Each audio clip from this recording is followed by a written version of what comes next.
Hi everyone, and welcome to my channel. It's finally 2021.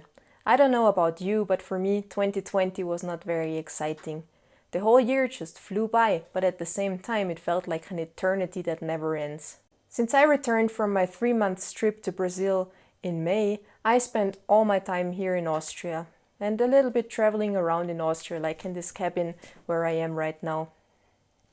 But this is actually not what I had in mind when we started our journey to become location independent in the year before.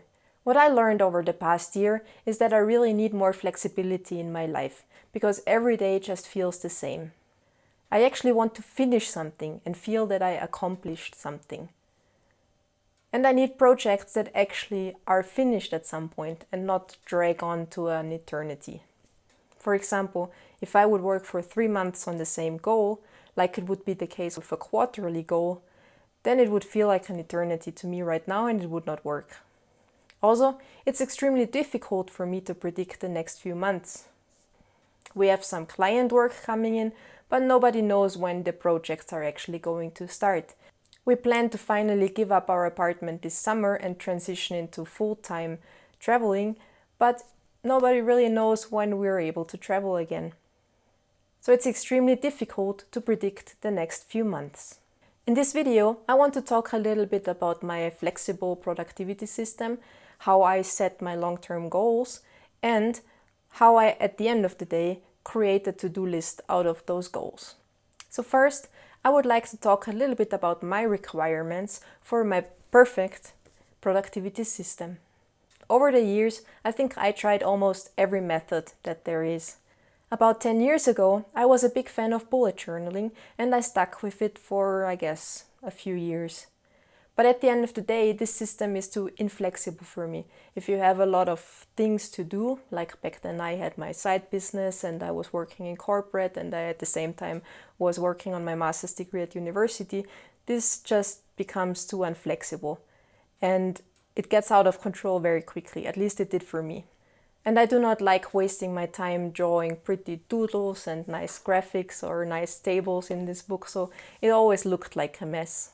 What I also did not like is that at the end of the day I had lots of useless information next to some information that I want to keep. For example, in my bullet journal there is a reminder to buy tampons next to something that could be my next big business idea, for example. As I mentioned before, this summer we want to give up our apartment and I don't want to pay to store all those old grocery lists that I have in my bullet journals. So right now it's a little bit of a tedious task, but I have to go through all of them and then extract the information that I want to keep, which is not the nicest thing to do. I also loved Notion when it was released, but I could never use it as a to-do list system or as a productivity system. I tried for a while, but it just did not work for me because it's so bloated. It makes it so extremely difficult to quickly add tasks. So this is not for me. Nowadays, we just use Notion to keep track of some ongoing projects and like YouTube videos and those kind of things. So I also tried lots of apps like To-Do or Things3. I tried digital bullet journals. I tried time blocking and GTD and CTD and whatever is out there. And I have never found anything that really worked for me in the long run. But I always tried to pick what worked for me and integrated it into my own kind of system. And my current system, I assume, is a weird mix of everything that I encountered over the years. And it's a work in progress. It's still evolving. Chances are high that 1 year from now, it's going to be quite different from what it is now. Since I'm a little bit of a productivity junkie, I watched lots of videos on goal setting and to-do lists and how people organize their life over the years. And I noticed that I do it a little bit different from what I see. This is absolutely normal because everybody at the end of the day has to find a system that works for him or her. But I thought it might help some of you to see how I do it. So today I am going to show you how I plan my goals step by step, how I turn my goals into a daily to-do list, and what tools I use. So who should watch this video? In my opinion, my method is for everybody who has a lot to do, but still wants a minimal system. This is one of my main requirements because when I travel with one backpack only. I do not have the space to lug around heavy notebooks. I also need a system that is easily accessible. This means that I need to be able to add tasks wherever I am. Doesn't matter if I'm at home at my desk or if I'm traveling. This video may not be for you if you want to see someone drawing beautiful artwork or fantastic spreads in a bullet journal. I do not like to waste a lot of time on my productivity system. For me, it does not have to be pretty, it just has to be functional. I guess that's a little bit weird since I make part of my income with my art. But I prefer to channel my creative efforts into something that earns me some income at the end of the day. I really do not like to waste time on to-do lists. What I like best about my method is that I can start at any time. It does not have to be the beginning of the year or the beginning of the month. So if your New Year's resolutions have failed, you can always try my method. So let's talk about my first step. This is where I set my long-term goals. For many years, I took the more traditional approach to goal setting. I chose my goals in the beginning of the year and then I divided them into quarterly and monthly goals. But this method at the end of the day does not work for me. For example, I do not like monthly planning. I usually sit down every Sunday to plan my week. And when the month is over, in the middle of the week, then it leaves me with those weird half weeks that I really don't know if I should finish the old tasks or already concentrate on new ones. I also don't like very rigid yearly planning. Life can change so much within a year, and how am I supposed to know what I want to do in November? For example, when we give up our apartment this summer, lots of things will change, and I don't know yet how my life will be back then. So I really need a lot of flexibility in my life. But don't worry, that does not mean that I don't set goals. Quite the opposite, I'm a big fan of goals. So let me show you what I mean with this. Right now I have 3 main goals. My goal number 1 is that I want to have 1 month where I earn more than 5K in passive income. My goal number 2 is that I want to be happy and healthy because I'm notoriously bad of taking care of myself. And goal number 3 is that I want to start traveling full-time and give up my apartment this summer. As you can see, these goals are very vague. They're definitely not smart goals. It's nice that I want to make more than 5K, right? But how am I going to do this? And being happy and healthy sounds good too, but how? And to start the full-time traveling, there's going to be lots of tasks involved, right? I have to give up my apartment, which means I need to declutter everything. I need to sell all my stuff. I obviously make some changes to my business structure. So my long-term goals are very vague, but they are intentionally this way. They are only there to give me some direction. They act more like a compass than a concrete plan that's written in stone.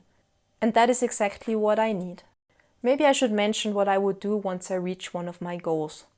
Let's assume I earned more than 5,000 euros in May. If this was a yearly goal, I would congratulate myself and be very proud of myself, and then concentrate on the other 2 goals that I have set for this year. But that's not very ideal for me, is it? The way I do it now, if I manage to earn 5K, then I immediately set the new goal of earning 6K in the next month. So I don't have to wait until the end of the year or my planning period to get to the new goals. Okay, so once we have my compass set up, it's time to plan a little bit more concrete. And the next step that I do is that I commit to focus periods. In this step, I turn my rather vague long-term goals into an actual plan. I'm a big fan of the 12-week year concept, which is from this book, where you basically plan 12 weeks at a time instead of 12 months. So you shrink 1 year down to a shorter period of time.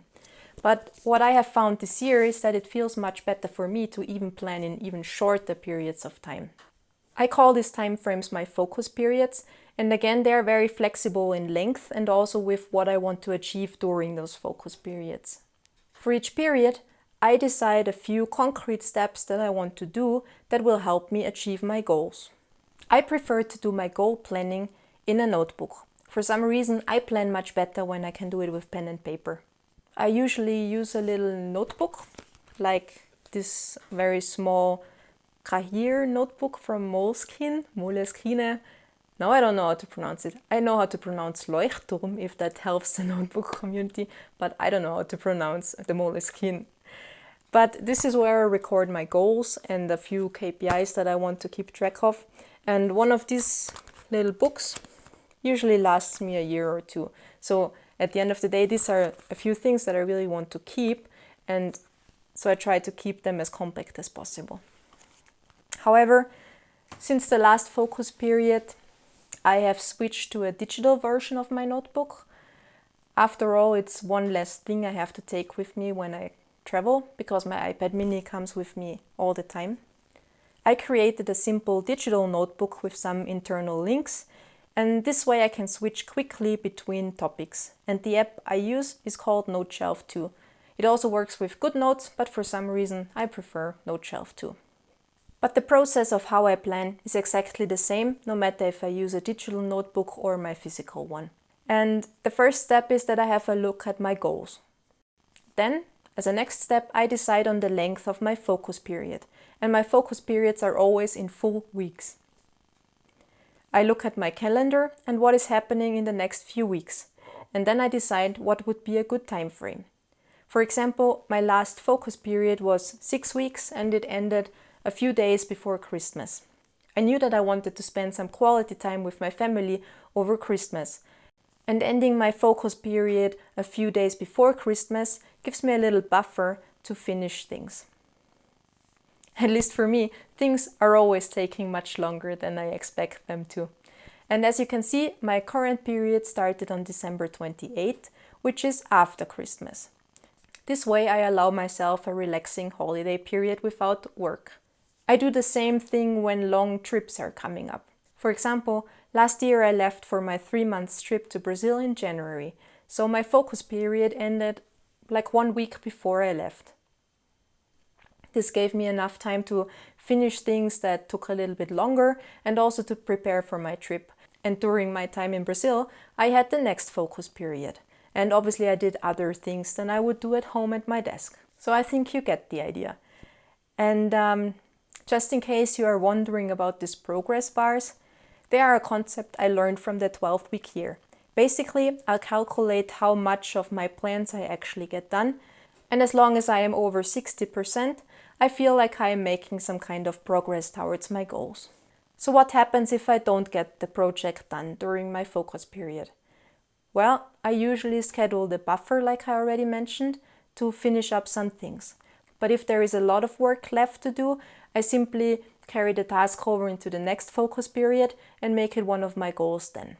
So I figure out a good time frame, which usually for me is between 4 and 8 weeks, but sometimes it goes up to 12 weeks. So as you can see, my current focus period is 5 weeks. And the next thing I do is I decide which projects or which parts of a project I want to finish in the next 5 weeks. Before I do that, I do a quick check to see how much time I can actually devote to my goals. I check my calendar and see which events are coming up, if there is something I need to prepare, if there is a trade show that I need to prepare, and so on and so on. And once I have a good sense of how much time I have to work on my goals in those 5 weeks, I decide what I want to do. And every time I get an idea, I usually collect it on a separate list. So once I decide on what I want to do, I just look at this list of potential ideas and I decide what I want to do. If it's a longer project, obviously I decide which milestones I want to do. For example, for my income goal, I have decided on a few projects that I want to do.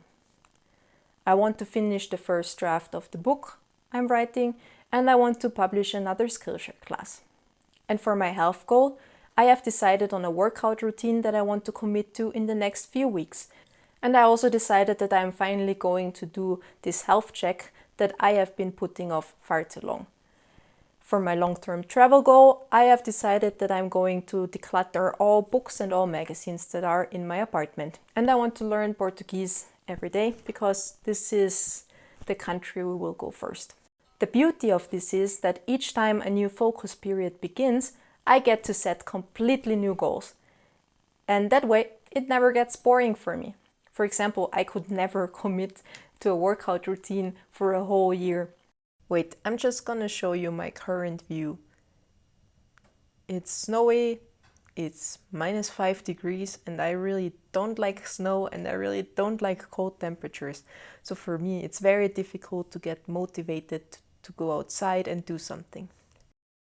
So for me, it's much easier to just commit to something for the next few weeks. And then I try to stick with it. This process helps me to not get distracted by the next shiny thing.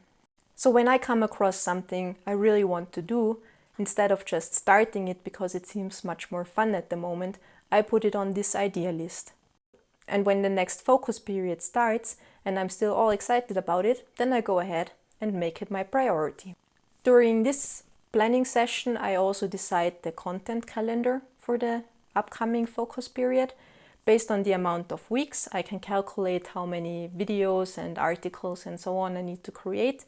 And then I plan them out, and I also plan which topics I want to tackle. And at the end, I usually create a little Gantt chart with a rough overview of what I think I will tackle in which week. It's a way for me to get a sense of if I'm able to do everything or not, if it's actually achievable for me. And then the next step is the weekly planning. Every Sunday I sit down and plan the next week. The first step is that I look at my focus period and decide what I want to do this week. I do not break everything down into actionable steps yet, I just write down a rough overview. And to organize my to-dos at the end of the day, I use an app called Todoist. And I'm sure that you can do something similar than what I do with any other task manager. I love Todoist because it's so easy to add tasks. It does not matter what device I use, it's extremely fast. I can access it from my computer and my iPad or my Android phone. I can use the keyboard shortcut when I'm on my Mac. I can ask Alexa, for example, Alexa, everyone who subscribes to my channel is awesome auf meine To-Do-Liste. And then she puts it there. I can use the widget on my phone or the plugin for the browser, or I can add tasks directly from Gmail or send tasks via email or from a smartwatch if I would have one. The input process is often the bottleneck for many task managers. For example, I really like Notion and their database functionality, but I could never use it as a task manager, and the mobile app does not live up to my expectations. So there is no way for me to quickly add tasks like I'm able to do with Todoist. And that's why I love Todoist, because it makes my life very easy. So let's assume this is the first time I plan a week for my focus period. Before I add the weekly tasks, I add anything that I decided that I want to do regularly, such as my workout schedule or learning Portuguese, and I set them up as recurring tasks. Then I add all my goal-related tasks to Todoist. So here is where my overview of tasks come into play. With my digital notebook, I can easily turn them into a text, and I created a shortcut so I can add multiple tasks at once to Todoist. Unfortunately, you cannot do this in the app versions of Todoist. But on their web version, you can always do it. Just make sure that there is only one line for each task. I also go through my calendar and add everything I need to prepare. At this point, I really don't worry much about organization. I just dump everything into the inbox. And before we talk about how I organize all my tasks, let me just quickly talk about how I set up my Todoist. My inbox is my catch-all folder. Everything ends up there first. I quickly dump everything there, and I do not worry about sorting things. Even during the week, if I remember something, everything just gets dumped there. Next, there are my projects. I have a very limited amount of project folders. And since I work for myself from home, for the most part, I do not distinguish between personal and professional tasks. As you will notice, the first 3 projects are the same as my long-term goals. That is where all the tasks that help me achieve my goals go. And since my income goal is usually made up of multiple projects, it's the only one I break down into sub-projects. For example, the book I am currently working on, the Skillshare course, some client work, and so on. Then I have a tasks folder where I just put all the tasks I need to do that have nothing to do with any other project. These tasks are usually either time sensitive or urgent, so they need to be done sometime soon. In the adulting project folder, I put all those tasks that are not urgent but are important. I put there everything that I really should get done, but that I usually ignore or keep for later because there is so much else that is much more urgent in the moment. So for the project categories until now, these are tasks that I actually want to get done as soon as possible. With the next 3 projects, I do not care if there are hundreds of tasks in there, because they are just lists. Let's have a look at them. I have a tickler folder where I collect all the things I know I need to get done in an upcoming month. Let me show you a simple example. Last year, my mother-in-law gave me a homemade kitchen towel with a Christmas pattern. So I put a note in my tickler file that I want to take a nice picture of that cloth with some Christmas cookies this December. If I did not write little things like this down, I would never remember to do them. And with simple things like that, it's so easy to make others happy. So I write little things there like making an appointment for the next car service, or when I want to follow up with a client or a friend, or when I need to book a little trip for our anniversary.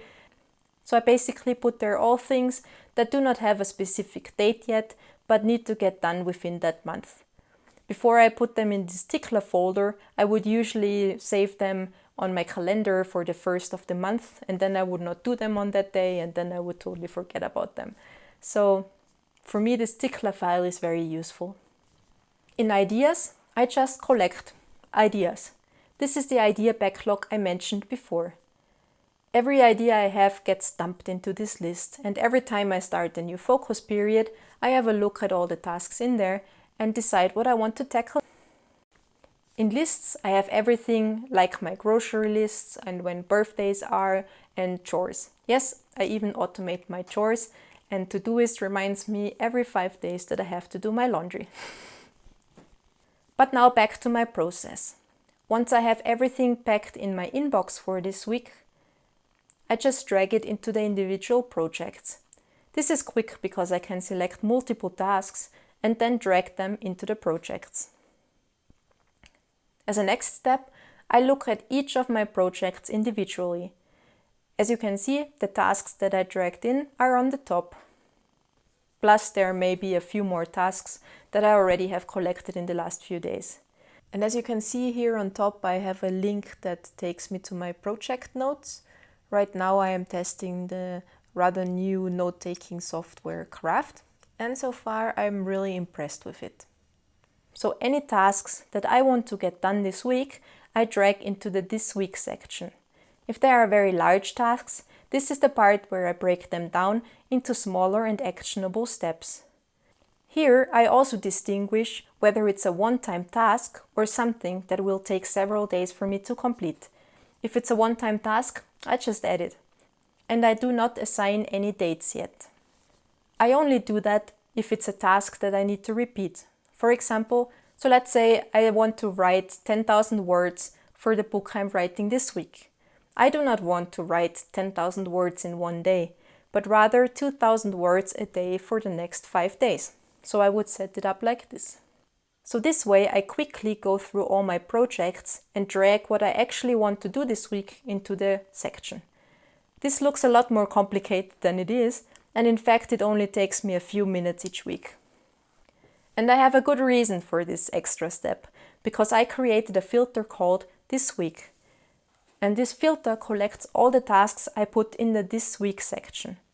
So in this video, I don't have the time to show you step-by-step instructions on how I set up my Todoist. But if you are interested, let me know and I will try to create a tutorial. And thanks to this filter, I have a fantastic overview of everything that I want to get done this week, sorted by project. And this is the list I work with every day. So let's talk about the next step, how I do my daily planning. So at the end of my day, the night before, I usually check the This Week filter and plan what I want to do the next day. This is the point where I finally assign a date to the tasks. Then I have a second filter that gives me a list for tomorrow. I created this filter because I do not like the default view for the next few days. And in my tomorrow filter, I sort and prioritize my to-dos for the next day based on labels. I only have 4 labels: non-negotiable, priorities, chores, and maybe. There are only a few non-negotiable tasks. These are usually habits I have set for myself for that focus period that I repeat every day, like moving my lazy butt and learning Portuguese. Then I pick a few tasks that I absolutely need to get done that day. I do not like long and overwhelming lists, and it makes me feel good to get the tasks done that I really wanted to get done today. So I try to keep this list as short as possible. And once I am done with my priorities, I can start doing tasks from my maybe list. But they are not a requirement. I just do them when I feel like it and have the time. Once I get my priorities done, it's already been a good day. And everything else is just the cherry on top.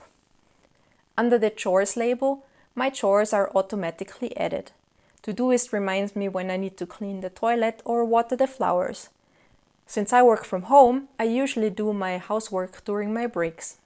I prefer it that way because then I don't have to do a long cleaning marathon on the weekend, and a little bit every day goes a long way. So once I decide on my list for the next day, I usually go ahead and print it out. Or if I'm traveling and I don't have access to a printer, I just write it on a piece of paper or in this little notebook. Because more than once I just quickly wanted to check my to-do list and then resurface 2 hours later from a YouTube marathon. So yeah, for me it's better to have them on paper. And at the end of the day, I reset my to-do list. I usually check the inbox folder and process everything that is in there. I also transfer all my undone tasks to the next day, and this way I get to to-do list 0 every day. I do not like overdue tasks piling up.